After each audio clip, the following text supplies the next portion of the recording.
जैसा कि आप सभी जानते हैं कि हमारा ओजांग टेस्ट प्रैक्टिस जो है वो जाना जाता है प्रैक्टिस के लिए, क्वेश्चंस की प्रैक्टिस के लिए।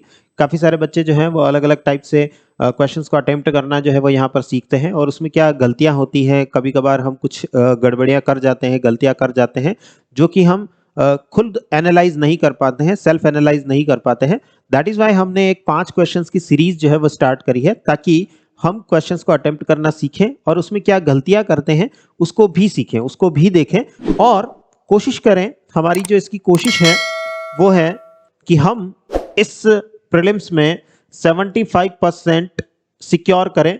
पर्टिकुलर जो आज का सेशन है हमारा वो ज्योग्राफी को डेडिकेटेड है, तो ज्योग्राफी में 75% या उससे ज्यादा स्कोर जो है, मार्क्स जो है वो हम ला पाएं। इसके लिए हम ये सेशन जो है उसके अंदर 5 क्वेश्चंस की प्रैक्टिस हम करेंगे।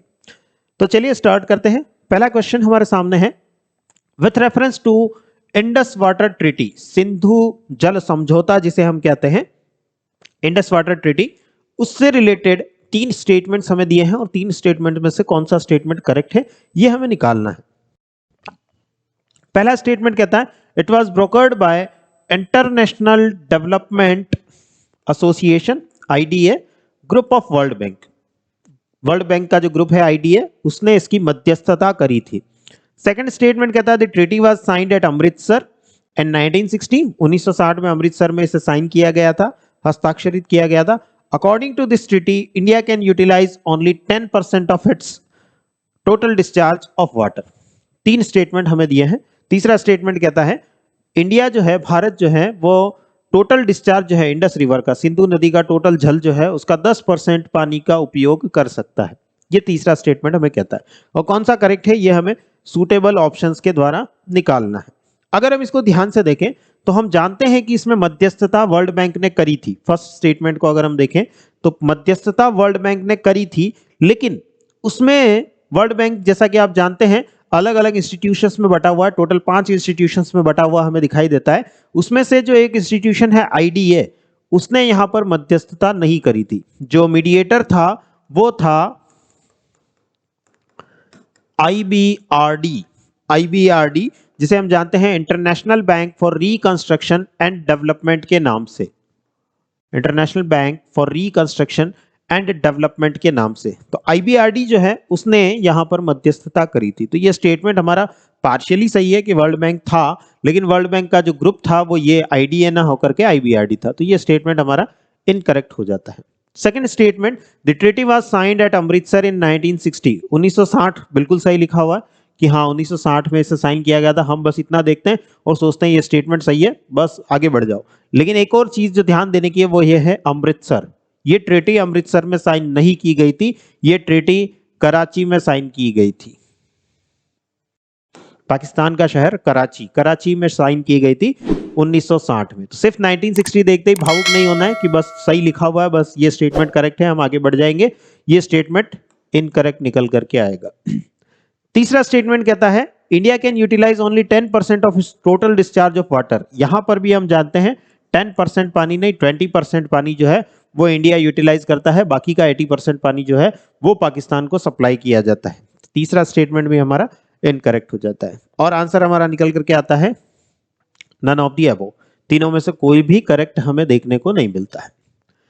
अगला क्वेश्चन करते हैं, विच of the following is or are tributary और ट्रिब्यूटरीज ऑफ कृष्णा। कृष्णा नदी की इनमें से कौन कौन सी सहायक नदियां हैं? 3 नाम आपको दिए हैं, दूधगंगा, मालप्रभा और कोयना। इन तीनों में से कौन कृष्णा नदी की सहायक नदियां हैं? अगर आप कृष्णा नदी के बारे में जानते हैं, कृष्णा रिवर के बारे में जानते हैं, तो कृष्णा रिवर जो है वो कुछ ऐसे फ्लो करते हुए जाती है। मेजर जो स्टेट्स हैं महाराष्ट्र, महाराष्ट्र, कर्नाटका और आंध्र प्रदेश में से फ्लो करते हुए जाती है। इसकी ट्रिब्यूटरीज को अगर हम देखें, सहायक नदियों को अगर हम देखें, तो देखिए यहां कोयना ट्रिब्यूटरी जो है वो हमें देखने को मिल रही है, यहां पर मालप्रभा जो है वो हमें देखने को मिलती है, और यहां दूधगंगा जो है वो हमें देखने को मिलती है। तीनों ही राइट बैंक ट्रिब्यूटरीज हैं, दाएं तट की सहायक नदियां हमें देखने को मिलती हैं, और ये तीनों ही ऑप्शन में दे रखी है हमें, दूधगंगा, मालप्रभा एंड कोयना। तो ये तीनों ही ट्रिब्यूटरीज हैं कृष्णा रिवर की। दैट इज वाई आंसर हो जाएगा हमारा D, that is 1, 2 and 3। 1, 2 and 3 तीनों जो है वो कृष्णा नदी की सहायक नदियां हैं। हम अगर मैप पे थोड़ी सी लोकेशंस जो है वो जानते हैं तो इस टाइप का क्वेश्चन जो है वो अटेम्प्ट करना हमारे लिए काफी आसान हो जाता है। इसी को थोड़ा और टफ बनाया होता है, राइट बैंक ट्रिब्यूटरीज कौन सी, लेफ्ट बैंक ट्रिब्यूटरीज कौन सी है, तो फिर हमें मैप की और ज्यादा जरूरत पड़ती, फिर हम नहीं डिफाइन कर पाते कि लेफ्ट बैंक ट्रिब्यूटरीज कौन सी है, राइट बैंक ट्रिब्यूटरीज कौन सी है। तो मैप पे पकड़ होना हमारी बहुत ज्यादा जरूरी हो जाती है। थर्ड क्वेश्चन है, Walvis Bay has temperature of 16 degree Celsius as compare to Durban's 25 degree Celsius and yet they lie at almost the same latitude. Which oceanic current is responsible for this lower temperature? ये कह रहा है question, Hindi में अगर मैं कहूं तो वाल्विस बे नाम का एक शहर है जिसका कि तापमान 16 डिग्री सेल्सियस रहता है, जबकि डरबन शहर का तापमान 25 डिग्री सेल्सियस रहता है, जबकि दोनों लगभग एक ही अक्षांश पर स्थित हैं। तो ऐसी कौन सी महासागरीय धारा है जो इस निम्न तापमान के लिए उत्तरदायी है? ये क्वेश्चन हमें कुछ इस टाइप का देखने को मिल रहा है। 4 करंट हमें दे रखी है, Peru current, Benguela current, Labrador current and canary current. अगर हम मैप पे देखें, अगर हम करंट्स को देखें मैप पे, तो देखिए वाल्विस बे शहर जो है वो हमें यहाँ नामीबिया जो कंट्री है उसके अंदर हमें देखने को मिलता है, और डरबन शहर जो कि साउथ अफ्रीका में है वो कुछ यहाँ हमें देखने को मिलता है। लगभग दोनों के अक्षांश जो है वो एक जैसे हैं, लेकिन ये कह रहे हैं वाल्विस बे का टेम्परेचर जो है वो 16 डिग्री सेल्सियस है, डरबन शहर का टेम्परेचर जो है वो 25 डिग्री सेल्सियस है। ऐसा क्यों हो रहा है? जबकि अगर हम यहाँ भी देखें तो इक्वेटर के ज्यादा पास तो वाल्विस बे है, वाल्विस बे का टेम्परेचर जो है वो और ज्यादा होना चाहिए था, इक्वेटर की तरफ बढ़ते तो टेम्परेचर बढ़ना चाहिए, और इधर डरबन शहर जो है वो इक्वेटर से ज्यादा दूर है तो ये ठंडा होना चाहिए था, लेकिन मामला थोड़ा उल्टा देखने को मिल रहा है हमें। ऐसा कौन सा कारक है, ऐसा कौन सा फैक्टर है जो इसके पीछे रिस्पॉन्सिबल है? यहाँ पर जो मेजर रिस्पॉन्सिबल फैक्टर देखने को मिलता है वो है यहाँ पर चलने वाली एक कोल्ड करंट जो कि कुछ इस तरीके से चलती है, जिसका नाम है बेंगुएला करंट। बेंगुएला करंट जो है वो यहां से पास होती है, और इस कोल्ड करंट की वजह से वाल्विस बे का टेम्परेचर जो है वो हमें 16 डिग्री सेल्सियस के आसपास देखने को मिल रहा है। ठीक है, तो ये एक बड़ा फैक्टर हो जाता है। यहां पर कुछ और कोल्ड करंट्स को अगर हम देखें तो पेरुवियन करंट जो है वो यहां फ्लो करता है, कैलिफोर्नियन करंट जो है कोल्ड करंट यहां फ्लो करता है, कैनरी कोल्ड करंट जो है वो यहां पर फ्लो करता है, वेस्ट ऑस्ट्रेलियन करंट जो है वो यहां पर फ्लो करता है।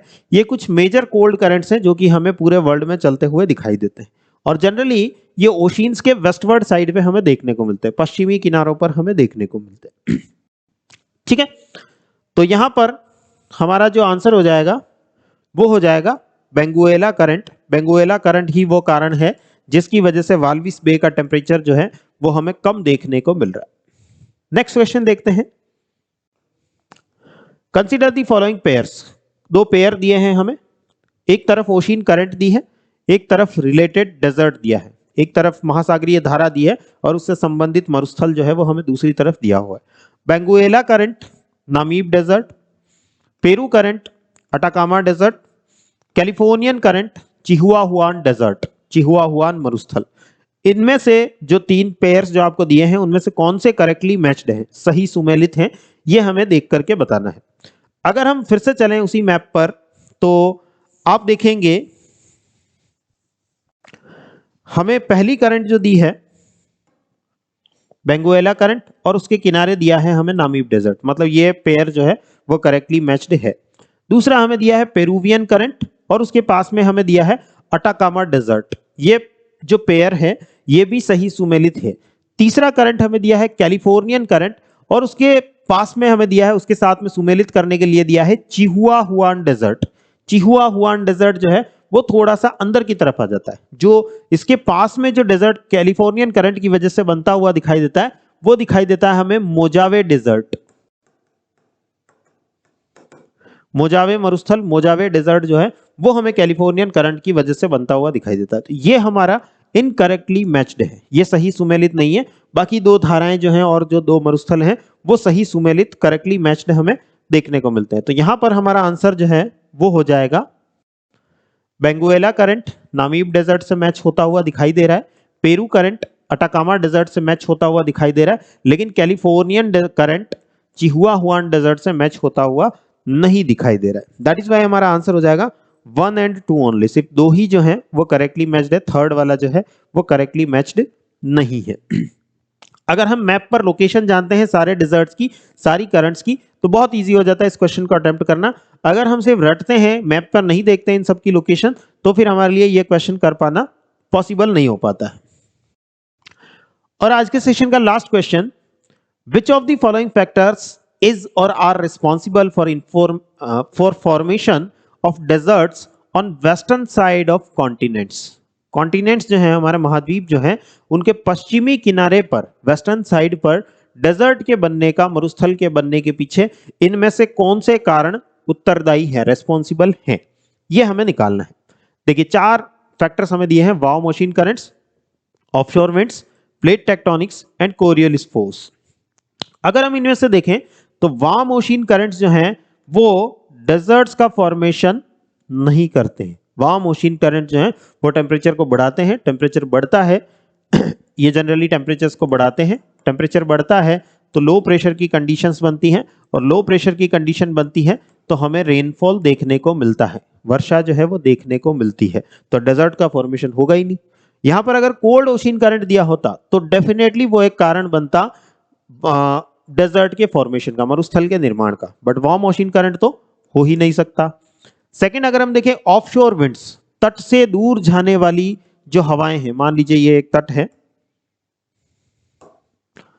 मान लीजिए एक तट है, इधर ओशियन है, महासागर है, इधर लैंड बॉडी है, स्थल भाग है,